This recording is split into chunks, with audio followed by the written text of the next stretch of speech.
Vote को इज्जत उस वक्त नहीं दी जाती जब सिर्फ आपको आवाम वोट दे जा रही हो। वोट को उस वक्त भी दी जाती है जब आपके खिलाफ वोट पड़ रहा हो। उस वक्त आपने इख्तिदार को इज्जत दी, और आज इख्तिदार को इज्जत देने के लिए इनके पास मुंह छुपाने की जगह है। इनको शर्मिंदगी की वजह से ये सामने कोई गुफ्तगू नहीं कर सकते, और जब इनके पास कोई गुफ्तगू करने के लिए नहीं है, इनके पास कोई बात करने के लिए नहीं है, तो दूसरी की बात पे पाबंदी लगाते हैं। हुकूमत ने खुद ये साबित कर दिया सुबह हमको गेट के बाहर खड़ा करके।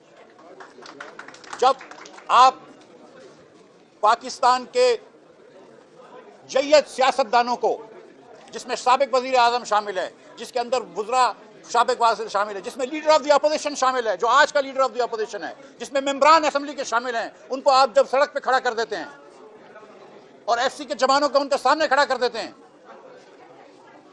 तो इस हुकूमत की जिम्मेदारी है। इस हुकूमत ने कानून की हुक्मरानी से हटके इस हुकूमत ने आइन की पामारी की है, और यही बात हम करने आए थे जो इस हुकूमत ने साबित कर दी। इनको शर्म आनी चाहिए कि आज अस्मा जहांगीर ऑडिटोरियम इन्होंने लॉक करके रखा हुआ है।